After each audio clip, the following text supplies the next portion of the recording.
नमः शिवाय। हर हर महादेव। आज माघ मास के कृष्ण पक्ष की त्रयोदशी तिथि और सोमवार है। आज प्रदोष व्रत रखा जाएगा। सोमवार को होने के कारण इसे सोम प्रदोष व्रत के नाम से जाना जाएगा। वैसे ही प्रदोष व्रत भगवान भोले शंकर को ही समर्पित है और सोमवार को होने के कारण इसका महत्व और भी अधिक बढ़ जाता है। अगर आपने प्रदोष व्रत रखा है तो इसी चैनल पर प्रदोष व्रत की बहुत ही सुंदर कथा प्रस्तुत की गई है, एक बार अवश्य सुने। तो आप सभी की मंगल कामना के साथ शुरू करते हैं आज की कथा। बोलो गणेश जी महाराज की जय हो। एक समय की बात है, एक तालाब में एक मेंढक और एक मेंढकी रहा करते थे। मेंढकी हमेशा सुबह जल्दी उठती और तालाब से बाहर आकर पाल पर बैठ जाती और सवा पहर दिन चढ़ने तक गणेश जी की पूजा किया करती थी।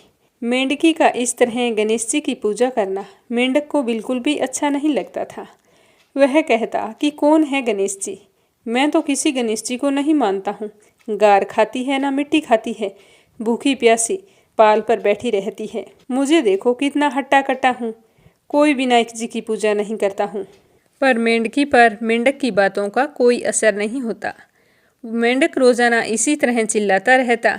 तो यह सुनते सुनते एक दिन गणेश जी भगवान नाराज हो गए और गणेश जी की माया से उसी तालाब पर राजा की एक दासी पानी भरने के लिए आती है और घड़े में जैसे ही पानी भरती है तो मेंढक और मेंढकी पानी के साथ उस घड़े में चले जाते हैं। तो वो घर ले जाकर उस पानी के घड़े को भट्टी पर चढ़ा देती है और नीचे आग जला देती है। तो जैसे ही पानी गर्म होता है तो मेंढक तो बुरी तरह से जलने लगता है और ज़ोर ज़ोर से चीखने लगता है और मेंढकी अपने गणेश जी की पूजा में लगी रहती है। तो वो कहता है कि मेंढकी कि मैं तो गर्म पानी में जल रहा हूँ और तुम आराम से बैठी हो। तो वो बोली, नहीं, मैं तो बिल्कुल नहीं जल रही, मुझे तो ठंडी ठंडी हवा आ रही है। तो मेंढक कहने लगा, कैसी बातें कर रही हो, घड़े के अंदर पानी उबल रहा है और तुम कह रही हो कि मुझे तो ठंडी हवा आ रही है। तो मेंढकी कहने लगी कि मैं तो गणेश जी की पूजा करती हूँ और गणेश जी भगवान मेरी रक्षा करते हैं। तो यह सुनकर मेंढक कहने लगा कि आज तू तेरे गणेश जी का ध्यान कर, हम इस मुसीबत से छूट जाएं, हमारी जान बच जाए। फिर आज के बाद मैं भी तुम्हारे साथ रोजाना सवा पहर दिन चढ़ने तक गणेश जी की पूजा किया करूँगा। तब तक कुछ नहीं खाऊंगा, पूजा करने के बाद ही गार मिट्टी खाया करूँगा। तो मेंढक के कहने पर मेंढकी ने मन ही मन गणेश जी का स्मरण किया। तो गणेश जी की माया से वहाँ दो सांड लड़ते हुए आए और उस मटके से टकरा गए। मटका फूट गया और मेंढक मेंढकी बाहर निकलकर तालाब में पहुँच गई। अब मेंढक को गणेश जी की माया समझ में आ गई। अब वो भी रोजाना मेंढकी के साथ सवा पहर दिन चढ़ने तक तालाब की पाल पर बैठकर गणेश जी भगवान की पूजा अर्चना किया करता था। हे गणेश जी महाराज, जैसे आपने मेंढक मेंढकी की रक्षा की वैसे ही हमारी और हमारे परिवार की रक्षा करना, सुख समृद्धि सुख सौभाग्य बनाए रखना। बोलो गणेश जी महाराज की जय हो। आज सोमवार का दिन है जो भगवान भोले शंकर को समर्पित है। तो भगवान भोले शंकर और माता पार्वती के निमित्त सुनते हैं महादेव जी और पार्वती जी का संवाद। एक समय शिव जी महाराज पार्वती जी के साथ हरिद्वार में घूम रहे थे। पार्वती जी ने देखा कि सहस्त्रों मनुष्य गंगा में नहाकर हर हर गंगे कहते हुए जा रहे हैं, परंतु सभी मनुष्य दुखी और पापपरायण हैं। पार्वती जी ने बड़े ही आश्चर्य से शिव जी से पूछा कि हे देव, गंगा में इतनी बार स्नान करने पर भी इनके पाप और दुखों का नाश क्यों नहीं हो रहा? क्या गंगा में अब वह सामर्थ्य नहीं रहा? तो पार्वती की बात सुनकर शिव जी कहने लगे कि हे प्रिय, गंगा में तो वही सामर्थ्य है, परंतु इन लोगों ने पापनाशिनी गंगा में स्नान किया ही नहीं, तब इन्हें लाभ कैसे प्राप्त होगा? तो शिव जी की बात सुनकर पार्वती जी ने हैरानी से कहा कि आप ये कैसी बातें कर रहे हैं? अभी अभी तो हमारे सामने स्नान करके आ रहे हैं और अभी तक तो इनके शरीर भी गीले पड़े हैं और आप कह रहे हैं कि स्नान नहीं किया। तो शिव जी ने कहा कि ये केवल जल में डुबकी लगाकर आ रहे हैं। तो पार्वती कहने लगी कि हे देव, मैं आपका तात्पर्य नहीं समझी। तो भगवान भोले शंकर कहने लगे कि इसका रहस्य मैं तुम्हें कल समझाऊंगा। दूसरे दिन बड़े जोरों की बरसात होने लगी। सारी गलियां कीचड़ से भर गई। एक चौड़े रास्ते में एक गहरा खड्डा था। चारों ओर से लपटीला कीचड़ भर रहा था। तो शिवजी ने अपनी लीला से एक बूढ़े का रूप धारण किया और एक दीन विवश की तरह खड्डे में जाकर ऐसे गिर गए जैसे कोई मनुष्य चलता चलता गड्ढे में गिर गया हो और निकलने की चेष्टा कर रहा हो, परंतु वह निकल नहीं पा रहा है। और ये सारी बात पार्वती जी को समझाकर गड्ढे के पास बैठा दिया कि तुम ऐसा करना कि जब लोग यहाँ से जाए तुम जोर जोर से उन्हें सुना सुना कर पुकारना कि देखो मेरे वृद्ध पति अचानक से गड्ढे में गिर गए हैं, कोई पुण्य आत्मा इन्हें बाहर निकालने की कोशिश करो, इनके प्राण बचाओ और मुझ असहाय की सहायता करो, इनके सिवा मेरा कोई नहीं है। और साथ ही शिवजी ने यह भी कह दिया कि जब कोई भी व्यक्ति मुझे गड्ढे से निकालने के लिए तैयार हो तब इतना और कह देना कि भाई मेरे पति सर्वथा निष्पाप हैं, इन्हें वही व्यक्ति हाथ लगाए जो स्वयं निष्पाप हैं। यदि आप निष्पाप हैं तो इनके हाथ लगाइए, नहीं तो हाथ लगाते ही आप वशम हो जाएंगे। फिर तुम्हें अपने आप पता चल जाएगा कि कौन पापी है और कौन निष्पापी है। तो पार्वती ने कहा कि ठीक है स्वामी, कहकर गड्ढे के किनारे बैठ गई और आने जाने वालों को सुना सुना कर शिवजी की सिखाई हुई बातें कहने लगी। तो गंगा से नहाकर लोगों के दल ही आ रहे थे। इतनी सुंदर युवती को बैठे देखा तो कईयों के मन में तो पाप आ गया और कई लोग लोक लज्जा से डर गए, कईयों को धर्म का भय हो गया, कई कानून से डर गए। जैसे ही व्यक्तियों का दल उनके पास से गुजरता तो माँ पार्वती अपने पति को बचाने के लिए उनसे गुहार करती, पर कोई भी उसकी बात सुनने को तैयार नहीं था। कई लोग तो इस तरह कहते कि मरने दो उस बुड्ढे को, क्यों उसके लिए रोती हो, तुम्हें पता है तुम कितनी सुंदर हो। और कई दयालु और अच्छे चरित्र के व्यक्ति थे तो उन्होंने करुणावश होकर युवती के बूढ़े पति को बाहर निकालना चाहा, परंतु जैसे ही वो पकड़ने की कोशिश करते तो पार्वती के वचन सुनकर वे भी रुक जाते, क्योंकि भगवान शिव ने पार्वती से कहा था कि मेरे अगर कोई हाथ लगाए तो कह देना कि भाई मेरे पति सर्वथा निष्पाप हैं, इन्हें वही छुए जो स्वयं निष्पाप हैं। अगर आपने कभी कोई पाप किया है और इन्हें हाथ लगा दिया तो आप यहीं भस्म हो जाएंगे। तो पार्वती की ये बात सुनकर सारे व्यक्ति वहीं रुक जाते और यह भी सोचते कि हम गंगा में नहा कर आए हैं, पर क्या हुआ, पापी तो हैं ही, कहीं हवन करते हाथ ना जल जाएं, कहीं हम इसे निकालें और इसकी पत्नी के कहे अनुसार हम यहीं पर भस्म हो गए तो हमारे परिवार वालों का क्या होगा। चलो चलते हैं, कोई और निकाल देगा। किसी का साहस नहीं हुआ। सैकड़ों लोग आए, सैकड़ों ने पूछा और चले गए। सुबह से शाम हो गई तो शिवजी ने पार्वती से कहा कि देखो पार्वती, कोई आया गंगा में नहाने वाला। तो पार्वती भी हैरान थी कि ये क्या है, गंगा में स्नान करके आ रहे हैं और फिर भी अपने को पापी समझ रहे हैं। तो थोड़ी ही देर बाद में एक जवान हाथ में लोटा लिए हुए हर हर गंगे कहता हुआ वहाँ से निकला। तो पार्वती ने उन्हें आवाज़ लगाकर कहा कि मेरे वृद्ध पति गड्ढे में गिर गए हैं, आप उन्हें बाहर निकाल कर मेरी मदद कीजिए, मेरा इनके सिवा कोई सहारा नहीं है। तो माँ पार्वती की बात सुनकर उस युवक का हृदय करुणा से भर गया। उसने शिवजी को निकालने की तैयारी की। जैसे ही वो गड्ढे के पास जाकर शिवजी का हाथ पकड़ने लगा तो पार्वती ने रोक कर कहा कि भैया, अगर तुम सर्वथा निष्पाप हो तो ही मेरे पति को हाथ लगाना, अगर नहीं तो मेरे पति को छुआ तो छूते ही तुम जल जाओगे। तो उस समय उसने बिना किसी संकोच के दृढ़ निश्चय के साथ पार्वती से कहा कि माता, मेरे निष्पाप होने पर तुम्हें संदेह क्यों होता है? देखती नहीं हो मैं अभी गंगा नहा कर आया हूँ। भला गंगा में गोता लगाने के बाद भी कभी कोई पापी रहता है? मैं बाबा को अभी बाहर निकाल देता हूँ। तो उस युवक ने लपक कर बूढ़े बाबा को उठाकर बाहर निकाल लिया। शिव पार्वती ने उसे अधिकारी समझकर अपना असली स्वरूप प्रकट करके उसे दर्शन देकर कृतार्थ किया। तो भगवान शिव और माँ पार्वती के दर्शन करके वह भी धन्य हो गया और बारंबार उनको प्रणाम करने लगा। भगवान बोले शंकर और माँ पार्वती ने उसे हमेशा खुश रहने का आशीर्वाद दिया और वहाँ से अंतर्ध्यान हो गए। फिर शिवजी पार्वती जी से कहने लगे कि तुमने देखा, इतने लोगों में से इस एक ने ही गंगा स्नान किया है। इसी दृष्टि के अनुसार जो लोग बिना श्रद्धा और विश्वास के केवल दंभ के लिए गंगा स्नान करते हैं, उन्हें वास्तविक फल कभी नहीं मिलता। परंतु इसका यह मतलब नहीं है कि गंगा स्नान व्यर्थ हो जाता है।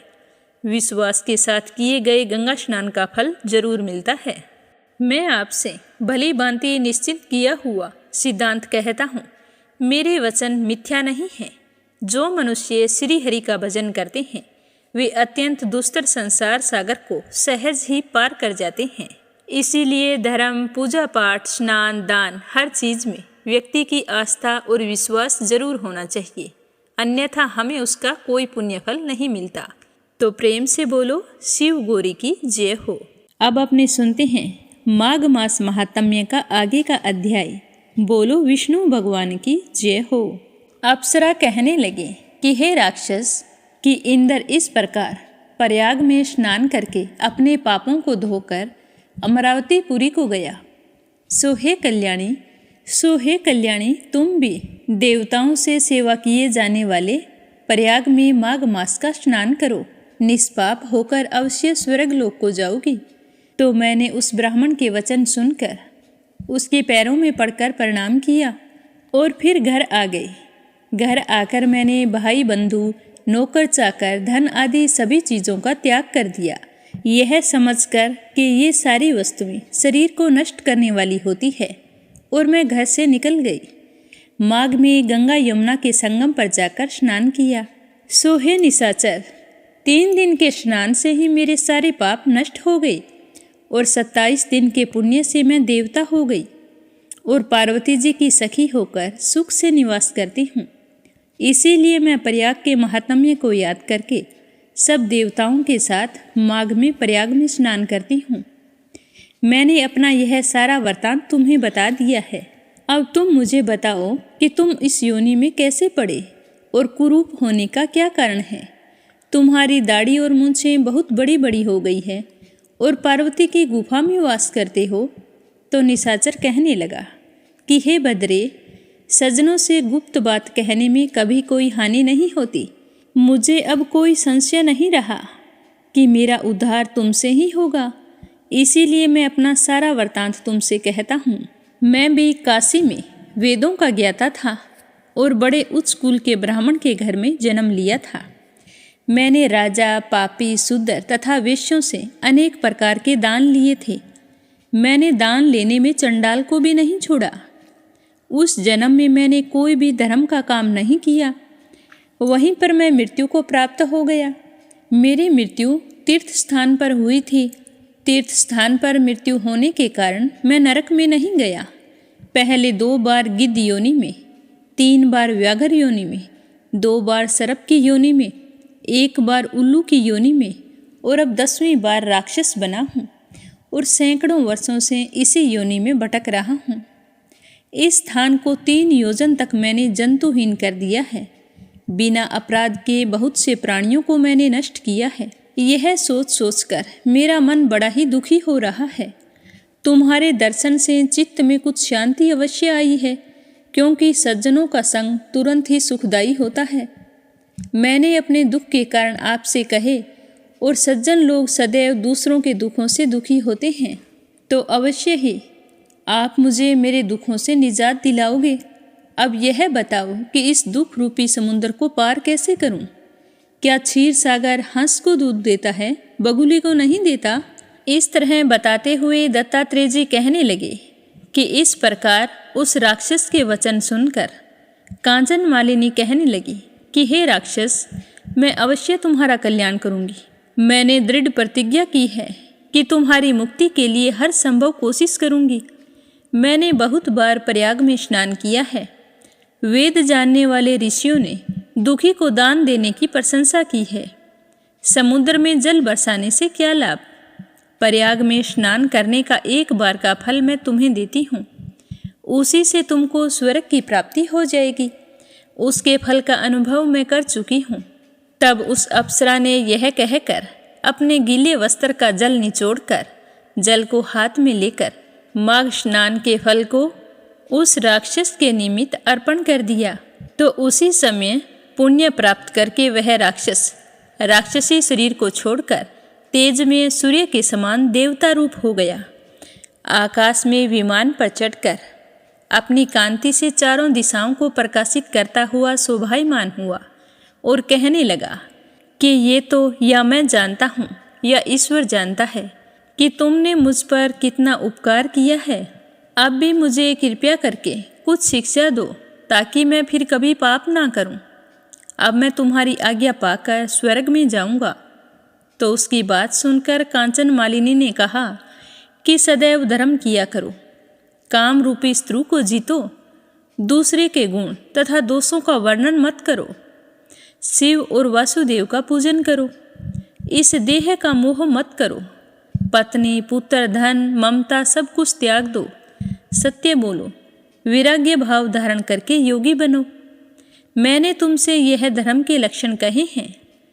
अब तुम देवता रूप होकर शीघ्र ही स्वर्ग को जाओ। तो दत्तात्रेय जी कहने लगे कि इस प्रकार गंधर्वों से शोभित वह राक्षस कांचन मालिनी को नमस्कार करके स्वर्ग को गया और देव कन्याओं ने वहां आकर कांचन मालिनी पर पुष्पों की वर्षा की और प्रेम पूर्वक कहा कि हे भद्रे, तुमने इस राक्षस का उद्धार किया। इस दुष्ट के डर से कोई भी इस वन में प्रवेश नहीं करता। अब हम तो निडर होकर विचरेंगी। इस प्रकार कांचन मालिनी उस राक्षस का उद्धार करके प्रेम पूर्वक देव कन्याओं से क्रीड़ा करती हुई शिवलोक को चली गई। अब अपने सुनते हैं भागवत कथा का आगे का अध्याय। प्रेम से बोलो भागवत कथा की जय हो। श्री हरि विष्णु भगवान के अनंत स्वरूपों की जय हो। पिछले अध्याय में अपने सुना कि राजा परीक्षित ने सुखदेव जी से पूछा कि दुर्योधन पांडवों से द्वेष की भावना क्यों रखता था। तो एक दिन राजाधिराज महाराज युधिष्ठिर अपने भाइयों संबंधियों और अपने नयनों के तारे परम हितैषी भगवान श्री कृष्ण के साथ मय दानव की बनाई हुई सभा में सोने के सिंहासन पर देवराज इंद्र के समान विराजमान थे। उनकी भोग सामग्री, उनकी राज्य लक्ष्मी पितामह ब्रह्मा जी के ऐश्वर्य के समान थी। वंदीजन उनकी स्तुति कर रहे थे। उसी समय अभिमानी दुर्योधन अपने दुशासन आदि भाइयों के साथ वहां पर आ गया। उसके सिर पर मुकुट, गले में माला और हाथ में तलवार थी। हे राजन, वह क्रोधवश द्वारपालों और सेवकों को झिड़क रहा था। उस सभा में मय दानव की ऐसी माया थी कि जल की जगह स्थल दिखाई देता था और स्थल की जगह जल दिखाई देता था। वहां आने वाले किसी भी व्यक्ति को जल और स्थल का पता नहीं चलता। तो दुर्योधन भी उससे मोहित हो गया, उसे पता नहीं चला। जैसे ही उसने स्थल की ओर देखा तो ऐसे लग रहा था कि जल है। तो दुर्योधन ने अपने वस्त्र समेट लिए और ध्यान से चलने लगा और आगे जब जल आया तो उसे स्थल की भांति दिखाई दिया। तो वह उस जल में गिर गया। उसको गिरते हुए देखकर भीमसेन, राजरानियां तथा दूसरे नरपति हंसने लगे, परंतु युधिष्ठिर उन्हें ऐसा करने से रोक रहे थे। पर उनकी हंसी किसी भी तरह रुकने का नाम नहीं ले रही थी। तो इससे दुर्योधन लज्जित हो गया। उसका रोम रोम क्रोध से जलने लगा। अब वह अपना मुंह लटकाकर चुपचाप सभा भवन से निकलकर हस्तिनापुर चला गया। इस घटना को देखकर सत्पुरुषों में हाहाकार मच गया और धर्मराज युधिष्ठिर का मन भी कुछ खिन्न हो गया था। यह सब होने पर भी भगवान श्री कृष्ण चुप थे। उनकी इच्छा थी कि किसी प्रकार पृथ्वी का भार उतर जाए। और सच पूछो तो उन्हीं की दृष्टि से दुर्योधन को वह भ्रम हुआ था। इस तरह बताते हुए सुखदेव जी कहने लगे कि हे राजन, तुमने मुझसे यह पूछा था कि उस महान राजसूय यज्ञ में दुर्योधन को डाहा क्यों हुआ, उसे जलन क्यों हो रही थी। बस उसी दिन के बाद में दुर्योधन द्रौपदी से ईर्ष्या रखने लगा और उसे पांडवों से भी ईर्ष्या होने लगी। हे राजन, अब मैं तुम्हें मनुष्यों की सी लीला करने वाले भगवान श्री कृष्ण का एक और अद्भुत चरित्र सुनाता हूँ। इसमें यह बताऊंगा कि शोभ नामक विमान का अधिपति सालव किस प्रकार भगवान के हाथों से मारा गया। वह सालव शिशुपाल का सखा था और रुक्मिणी के विवाह के अवसर पर बारात में शिशुपाल की ओर से आया हुआ था। उस समय यदुवंशियों ने युद्ध में जरासंध आदि के साथ साथ सालव को भी जीत लिया था। उस दिन सब राजाओं के सामने सालव ने यह प्रतिज्ञा की थी कि मैं पृथ्वी से यदुवंशियों को मिटाकर छोड़ूंगा। सारे लोग मेरा बल पुरुष देखना।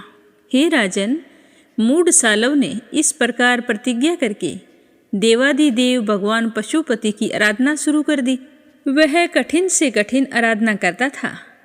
जब उसने पशुपति की आराधना की तो उन दिनों में केवल दिन में एक बार मुट्ठी भर राख फांकता था। इसके अलावा अन्न जल सबका त्याग कर दिया था। यों तो पार्वतीपति भगवान शंकर आशुतोष हैं ओडरदानी, फिर भी वे सालों का घोर संकल्प जानकर 1 वर्ष के बाद प्रसन्न हुए और उन्होंने अपने शरणागत सालव से वरदान मांगने के लिए कहा। तो उस समय सालव ने यह वरदान मांगा कि हे भगवान, आप मुझे एक ऐसा विमान दीजिए जो देवता, असुर, मनुष्य, गंधर्व, नाग और राक्षसों के द्वारा तोड़ा ना जा सके। जहाँ इच्छा हो वहीं शीघ्रता से चला जाए और यदुवंशियों के लिए अत्यंत भयंकर हो। तो भगवान शंकर ने कह दिया, तथास्तु। इसके बाद उसकी आज्ञा से विपक्षियों के नगर जीतने वाले मय दानव ने लोहे का शोभ नामक विमान बनाया और सालों को दे दिया। वह विमान क्या था? एक नगर था। वह इतना अंधकार में उसे देखना या पकड़ना अत्यंत कठिन था। चलाने वाला उसे जहाँ ले जाना चाहता था वही वह इच्छा के करते ही चला जाता था। तो सालव ने वह विमान प्राप्त करके द्वारिका पर चढ़ाई कर दी, क्योंकि वह वृष्णिवंशी यादवों द्वारा किए हुए वैर को सदा स्मरण रखता था। तो इस तरह सालव ने अपनी बहुत बड़ी सेना से द्वारका को चारों ओर से घेर लिया और फिर उसके फूल फल से लदे हुए उपवन और उद्यानों को उजाड़ने, नगर द्वारों, फाटकों, राजमहलों, अटारियों, दीवारों और नागरिकों के मनोविनोद के स्थानों को नष्ट भ्रष्ट करने लगा। उस श्रेष्ठ विमान से शस्त्रों की जड़ी लग गई। बड़ी बड़ी चट्टानें, वृक्ष, वज्र, सर्प और ओले बरसने लगे। बड़े जोर का बवंडर उठा, चारों ओर धूल ही धूल छा गई। हे राजन, प्राचीन काल में जैसे त्रिपुरासुर राक्षस ने सारी पृथ्वी को पीड़ित कर रखा था, वैसे ही सालव के विमान ने द्वारिकापुरी को अत्यंत पीड़ित कर दिया। इस तरह वहाँ के नर नारियों को कहीं भी एक क्षण के लिए भी शांति नहीं मिलती थी। परम यशस्वी वीर भगवान प्रद्युम्न ने देखा कि हमारी प्रजा को बड़ा कष्ट हो रहा है। तब उन्होंने रथ पर सवार होकर सबको हौसला दिया और कहा कि डरो मत। उनके पीछे पीछे सात्यायकी, चारुदेशन, सांब और भाइयों के साथ अक्रूर, कृतवर्मा, भानुविंद, गद, शुकर, सारण आदि बहुत से बड़े बड़े वीर धनुष धारण करके निकले। ये सब के सब बड़े महारथी थे। सब ने कवच पहन रखे थे और सबकी रक्षा के लिए बहुत से रथ, हाथी, घोड़े तथा पैदल सेना साथ साथ चल रही थी। इसके बाद प्राचीन काल में जैसे देवताओं के साथ असुरों का घमासान युद्ध हुआ, वैसे ही सालव के सैनिकों और यदुवंशियों का युद्ध होने लगा। उसे देखकर लोगों के रोंगटे खड़े हो जाते थे। प्रद्युम्न जी ने अपने दिव्य अस्त्रों से क्षण भर में ही शोभपति सालव की सारी माया काट डाली। ठीक वैसे ही जैसे सूर्य अपनी प्रखर किरणों से रात्रि का अंधकार मिटा देते हैं। प्रद्युम्न जी के बाणों में सोने के पंख एवं लोहे के फल लगे हुए थे। उनकी गांठें नहीं जान पड़ती थी। उन्होंने ऐसे ही 25 बाणों से सालव के सेनापति को घायल कर दिया। परम मनस्वी प्रद्युम्न जी ने सेनापति के साथ ही सालवकों को भी 100 बाण मारे। फिर प्रत्येक सैनिक को 1-1 और सारथियों को 10-10 तथा वाहनों को 3-3 बाणों से घायल कर दिया। प्रद्युम्न जी के इस अद्भुत और महान कर्म को देखकर अपने एवं पराये सभी सैनिक उसकी प्रशंसा करने लगे। हे राजन, मैं दानव का बनाया हुआ सालव का वह विमान अत्यंत मायामय था। वह इतना विचित्र था कि कभी अनेक रूपों में दिखता तो कभी एक रूप में दिखता, कभी दिखता ही नहीं था। यदुवंशियों को इस बात का पता नहीं चलता कि वो इस समय कहाँ हैं। वह कभी पृथ्वी पर आ जाता, कभी आकाश में उड़ने लगता, कभी पहाड़ की चोटी पर चढ़ जाता तो कभी जल में तैरने लगता। वह अलात चक्कर के समान मानो कोई दो मुही लुकारियों की बनेठी भांज रहा हो। वो एक क्षण के लिए भी कहीं नहीं ठहरता था। सालव अपने विमान और सैनिकों के साथ जहाँ जहाँ दिखाई पड़ता वहीं वहीं यदुवंशी सेनापति बाणों की जड़ी लगा देते थे। उनके बाण सूर्य और अग्नि के समान जलते हुए तथा विषैले सांप की तरह असहाय होते थे। उनसे सालव का नगर आकार विमान और सेना अत्यंत पीड़ित हो गई, यहाँ तक कि यदुवंशियों के बाणों से सालव स्वयं मूर्छित हो गया। हे राजन, सालव के सेनापतियों ने भी यदुवंशियों पर खूब शस्त्रों की वर्षा कर रखी थी। इससे वे अत्यंत पीड़ित होते थे, परंतु उन्होंने अपना अपना मोर्चा नहीं छोड़ा। वे सोचते थे कि मरेंगे तो परलोक बनेगा और जीतेंगे तो विजय की प्राप्ति होगी। हे राजन, सालव के मंत्री का नाम था गुमान, जिसे पहले प्रद्युम्न जी ने 25 बाण मारे थे। वह बहुत बली था। उसने झपट कर प्रद्युम्न जी पर अपनी फौलादी गदा से बड़े जोर से प्रहार किया और मार दिया कहकर जोर जोर से गर्जने लगा। गदा की चोट से स्त्रुदमन प्रद्युम्न जी का वक्षस्थल फट सा गया। दारुक का पुत्र उनका रथ हाँक रहा था। वह सारथी धर्म के अनुसार उन्हें रणभूमि से हटा ले गया। 2 घड़ी बाद में प्रद्युम्न जी की मूर्छा टूटी। तब उन्होंने अपने सारथी से कहा, सारथी, तुमने यह बहुत बुरा किया। हाय, मुझे वहाँ से क्यों लेके आया? तो मुझे रणभूमि से हटा लाया। सूत, हमने ऐसा कभी नहीं सुना कि हमारे वंश का कोई वीर कभी रणभूमि छोड़कर अलग हट गया हो। यह कलंक का टीका केवल मेरे सिर पर ही लगा है। सचमुच सूत, तुम कायर है, नपुंसक है।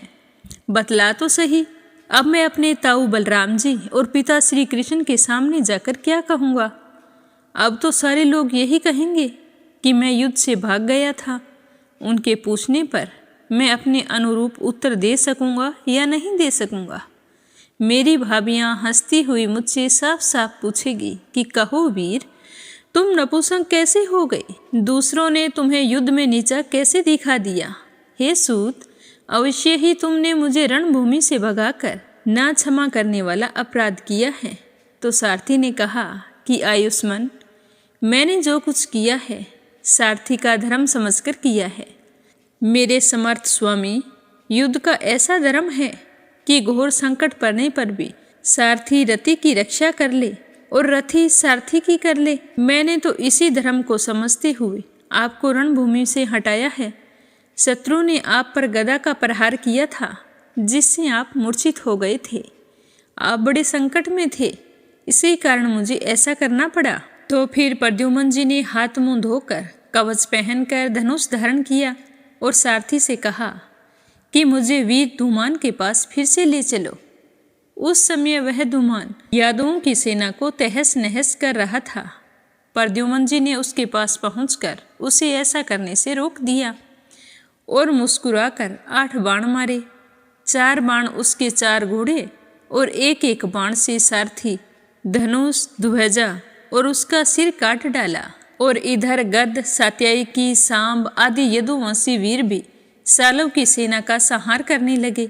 शोभ विमान पर चढ़े हुए सैनिकों की गर्दनें कट जाती और वे समुद्र में गिर पड़ते। इस प्रकार यदुवंशी और सालव के सैनिक एक दूसरे पर प्रहार कर रहे थे। बड़ा ही घमासान और भयंकर युद्ध हुआ और वह लगातार 27 दिनों तक चलता रहा।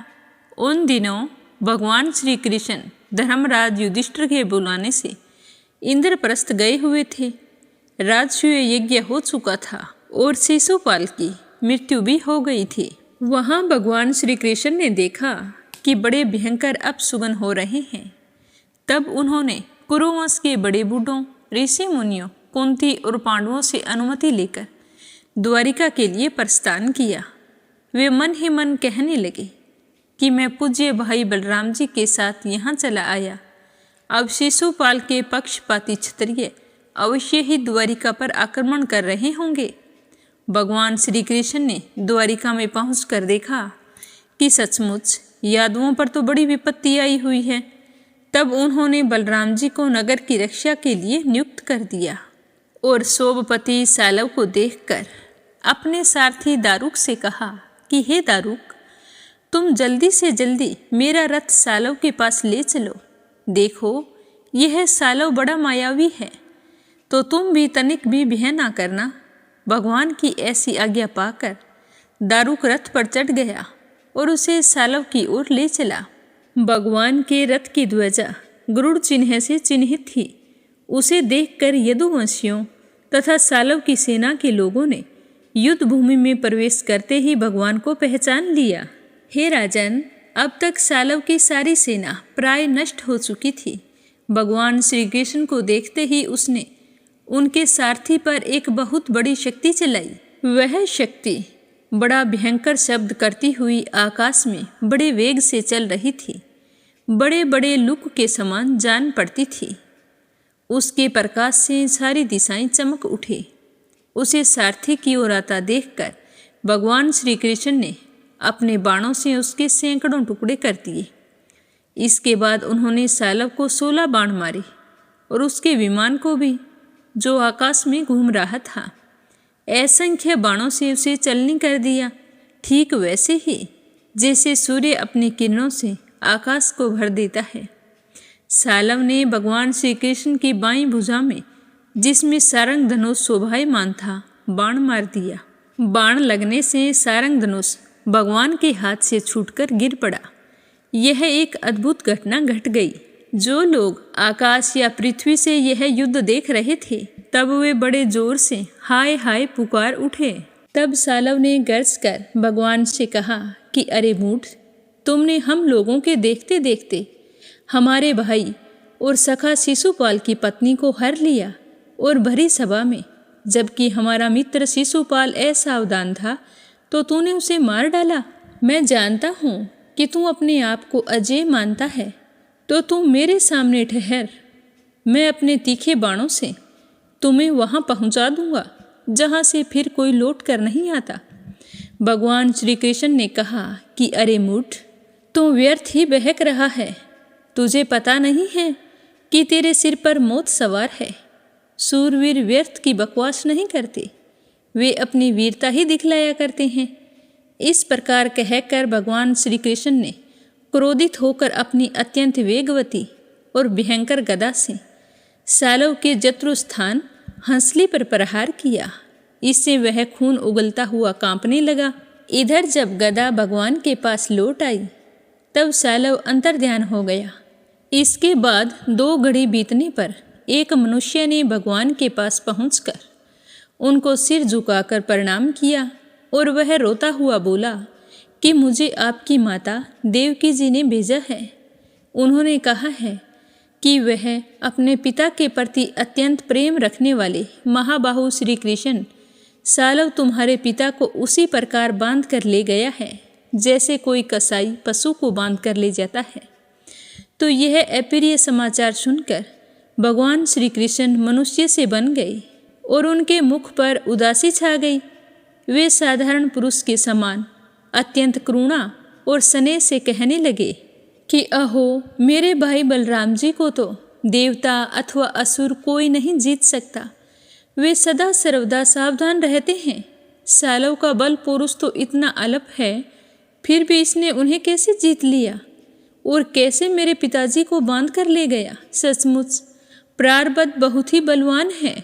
भगवान श्री कृष्ण इस प्रकार कह ही रहे थे कि सालव वासुदेव जी के समान एक माया रचित मनुष्य लेकर वहां आ पहुंचा और श्री कृष्ण से कहने लगा कि मूर्ख, देख, यही तुझे पैदा करने वाला तेरा बाप है जिसके लिए तू जी रहा है।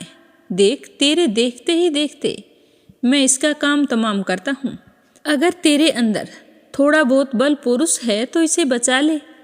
मायावी सालव ने इस प्रकार भगवान को फटकार कर माया रचित वासुदेव का सिर तलवार से काट लिया और उसे लेकर आकाश में स्थित अपने विमान पर जा बैठा।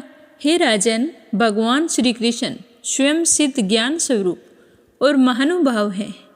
वे यह घटना देखकर 2 घड़ी के लिए अपने स्वजन वासुदेव के प्रति अत्यंत प्रेम होने के कारण साधारण मनुष्यों की भांति शोक में डूब गए।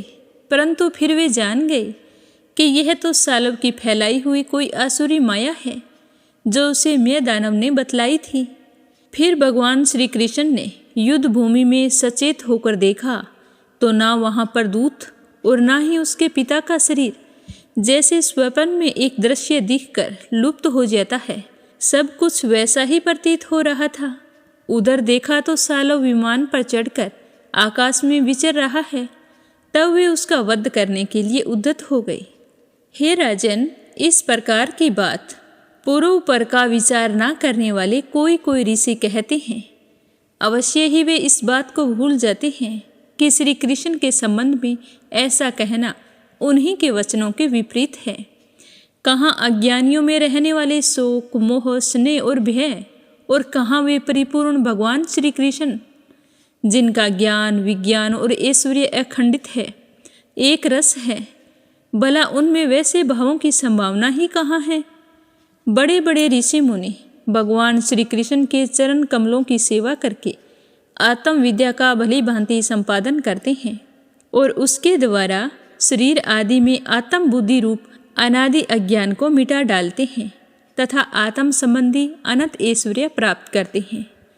उन संतों के परम गति स्वरूप भगवान श्री कृष्ण में भला मोह कैसे हो सकता है। अब सालव भगवान श्री कृष्ण पर बड़े उत्साह और वेग से शस्त्रों की वर्षा करने लगा। अमोघ शक्ति भगवान श्री कृष्ण ने भी अपने बाणों से सालव को घायल कर दिया और उसके कवच, धनुष तथा सिर की मणि को छिन्न भिन्न कर दिया। साथ ही गदा की चोट से उसके विमान को भी जर्जर कर दिया। हे राजन, भगवान श्री कृष्ण के हाथों से चलाई हुई गदा से वह विमान चूर चूर होकर समुद्र में गिर पड़ा। गिरने के पहले ही सालव हाथ में गदा लेकर धरती पर कूद पड़ा और सावधान होकर बड़े वेग से भगवान श्री कृष्ण की ओर झपटा। तो भगवान श्री कृष्ण ने सालव को आक्रमण करते देख उन्होंने भाले से गदा के साथ उसका हाथ ही काट डाला। फिर उसे मारने के लिए उन्होंने प्रलयकालीन सूर्य के समान तेजस्वी और अत्यंत अद्भुत सुदर्शन चक्र धारण किया। उस समय उनकी ऐसी शोभा हो रही थी मानो सूर्य के साथ उदयाचल शोभायमान हो। भगवान श्री कृष्ण ने उस चक्कर से परम मायावी सालव का कुंडल क्रीट सहित सिर धड़ से अलग कर दिया। ठीक वैसे ही जैसे इंद्र ने वज्र से वृतासुर का सर काट डाला था। उस समय सालव के सैनिक अत्यंत दुख से हाय हाय करके चिल्लाने लगे। हे राजन, जब पापी सालव मर गया, उसका विमान भी गदा के प्रहार से चूर चूर हो गया, तब देवता लोग आकाश में दुंदुभियां बजाने लगे। ठीक उसी समय दंतवक्र अपने मित्र शिशुपाल आदि का बदला लेने के लिए अत्यंत क्रोधित होकर वहां आ पहुंचा। इस तरह बताते हुए श्री सुखदेव जी कहने लगे कि हे राजन, शिशुपाल, सालव और पौंड्रक के मारे जाने पर उनकी मित्रता का ऋण चुकाने के लिए मूर्ख दंतवक्त्र अकेला ही पैदल युद्ध भूमि में आ धमका। वह क्रोध के मारे आग बबूला हो रहा था। शस्त्र के नाम पर उसके हाथ में एकमात्र गदा थी, परंतु परीक्षित, जब लोगों ने देखा कि वह इतना शक्तिशाली है कि उसके पैरों की धमक से सारी पृथ्वी हिल रही है, तो भगवान श्री कृष्ण ने जब उसे इस प्रकार आते हुए देखा, तब झटपट हाथ में गदा लेकर वे रथ से कूद पड़े। फिर जैसे समुद्र के तट की भूमि उसके ज्वार भाटे को आगे बढ़ने से रोक देती है, वैसे ही उन्होंने उसे रोक दिया। घमंड के नशे में चूर क्रूस नरेश दंतवक्त्र ने गदा तानकर भगवान श्री कृष्ण से कहा कि बड़े सौभाग्य और आनंद की बात है कि आज तुम मेरी आंखों के सामने पड़ गए हो। हे कृष्ण, तुम मेरे मामा के लड़के हो, इसीलिए तुम्हें मारना तो नहीं चाहिए, परंतु तुमने एक तो मेरे मित्रों को मार डाला है और दूसरा मुझे भी मारना चाहते हो। इसीलिए मतिमंद आज मैं तुम्हें अपनी वज्र कर्कश गदा से चूर चूर कर डालूंगा। अरे ओ मूर्ख, वैसे तो तुम मेरे संबंधी हो, फिर भी हो शत्रु, जैसे अपने ही शरीर में रहने वाला कोई रोग हो। मैं अपने मित्रों से बड़ा प्रेम करता हूँ, उनका मुझ पर बड़ा ऋण है। अब मैं तुम्हें मार कर ही उनके ऋण से उत्तीर्ण हो सकता हूँ।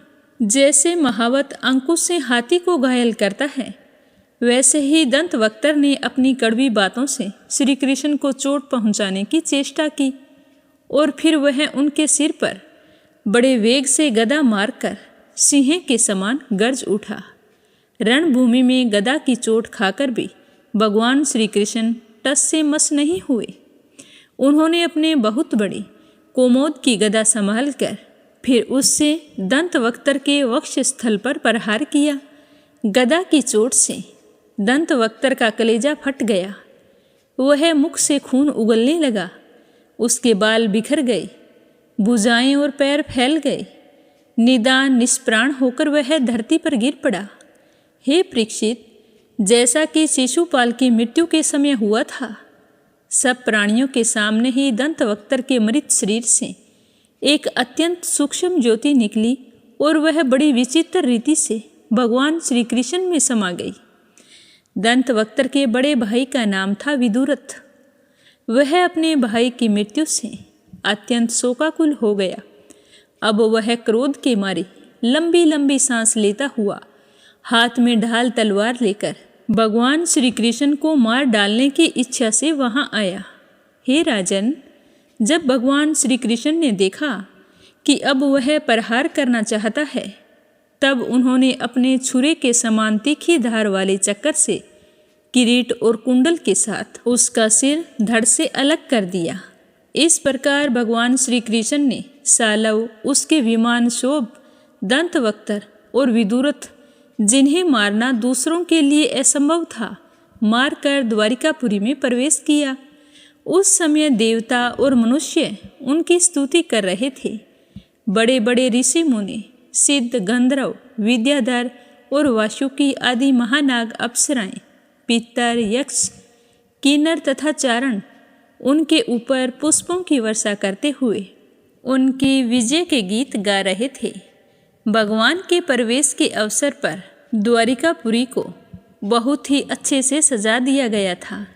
बड़े बड़े वृष्णिवंशी यादव वीर उनके पीछे पीछे चल रहे थे। योगेश्वर एवं जगदीश्वर भगवान श्री कृष्ण इस प्रकार अनेकों खेल खेलते रहते हैं जो पशुओं के समान अविवेकी हैं। वे उन्हें कभी हारते भी देखते हैं, परंतु वास्तव में तो वे सदा सर्वदा विजयी ही हैं। एक बार बलराम जी ने सुना कि दुर्योधन आदि कौरव पांडवों के साथ युद्ध करने की तैयारी कर रहे हैं। वे मध्यस्थ थे, उन्हें किसी का पक्ष लेकर लड़ना पसंद नहीं था। इसीलिए वे तीर्थों में स्नान करने के बहाने से द्वारिका चले गए। वहां से चलकर उन्होंने परवास क्षेत्र में स्नान किया और तर्पण तथा ब्राह्मण भोजन के द्वारा देवता, ऋषि, पितर और मनुष्यों को तृप्त किया। इसके बाद वे कुछ ब्राह्मणों के साथ जिधर से सरस्वती नदी आ रही थी उधर ही चल पड़े। फिर वे पृथुदक, बिंदुसर, ऋतकूप, सुदर्शन तीर्थ, विशाल तीर्थ, ब्रह्म तीर्थ, चक्कर तीर्थ और पूर्व वाहिनी सरस्वती आदि तीर्थों में गए। हे राजन, उसके बाद यमुना तट और गंगा तट के प्रधान तीर्थों में से होते हुए वे नेमिसारण्य क्षेत्र में आ गए। उन दिनों नेमिसारण्य क्षेत्र में बड़े बड़े ऋषि सत्संग रूप महान स्तर कर रहे थे। दीर्घ काल तक सत्संग सूत्र का नियम लेकर बैठे हुए ऋषियों ने बलराम जी को आया देख अपने अपने आसनों से उठकर उनका स्वागत सत्कार किया और यथा योग्य प्रणाम आशीर्वाद करके उनकी पूजा की। वे अपने साथियों के साथ आसन ग्रहण करके बैठ गए। उनकी अर्चना पूजा हो चुकी। तब उन्होंने देखा कि भगवान व्यास के शिष्य रोमहर्षण व्यास गद्दी पर बैठे हुए हैं। बलराम जी ने देखा कि रोमहर्षण जी सूत जाति में उत्पन्न होने पर भी उन श्रेष्ठ ब्राह्मणों से ऊंचे आसन पर बैठे हुए हैं और उनके आने पर ना तो उठकर उनका स्वागत करते हैं और ना ही हाथ जोड़कर प्रणाम करते हैं। तो यह देखकर बलराम जी को क्रोध आ गया। वे कहने लगे कि यह रोमहर्षण प्रतिलोम जाति का होने पर भी इन श्रेष्ठ ब्राह्मणों से तथा धर्म के रक्षक हम लोगों से ऊपर बैठा हुआ है, इसीलिए यह दुर्बुद्धि मृत्युदंड का पात्र है। भगवान व्यास देव का शिष्य होकर इसने इतिहास, पुराण, धर्मशास्त्र आदि बहुत से शास्त्रों का अध्ययन भी किया है, परंतु अभी इसका अपने मन पर संयम नहीं है। यह विनयी नहीं, उदंड है। इस अजित आत्मा ने झूठ मूठ अपने को बहुत बड़ा पंडित मान रखा है। जैसे नट की सारी चेष्टाएं अभिनय मात्र होती है, वैसे ही इसका सारा अध्ययन स्वांग के लिए हुआ है, जिससे ना तो इसका लाभ है और ना ही किसी दूसरे का लाभ है। जो लोग धर्म का चिन्ह धारण करते हैं परंतु धर्म का पालन नहीं करते, वे अधिक पापी हैं और वे मेरे लिए वध करने योग्य हैं। इस जगत में मैंने इसीलिए अवतार धारण किया है। भगवान बलराम जी यद्यपि तीर्थ यात्रा के कारण दुष्टों के वध से भी अलग हो गए थे, फिर भी इतना कहकर उन्होंने अपने हाथ में स्थित कुश की नोक से उन पर प्रहार किया और वे तुरंत ही मर गए। सूत जी के मरते ही सारे ऋषि मुनि हाय हाय करके विलाप करने लगे। सबके चित्त खिन्न हो गए। उन्होंने देवादिदेव भगवान बलराम जी से कहा कि हे प्रभु, आपने यह क्या किया? आपने तो बहुत बड़ा अधर्म कर दिया। यदुवंश शिरोमणि सूत जी को तो हम लोगों ने ही ब्राह्मणोचित आसन पर बैठाया था और जब तक हमारा यह स्तर समाप्त ना हो तब तक के लिए उन्हें शारीरिक कष्ट से रहित आयु भी दे दी थी। आपने अनजाने में यह ऐसा काम कर दिया जो ब्रह्म हत्या के समान है। हम लोग यह मानते हैं कि आप योगेश्वर हैं, वेद भी आप पर शासन नहीं कर सकता, फिर भी आपसे यह प्रार्थना है कि आपका अवतार लोगों को पवित्र करने के लिए हुआ है।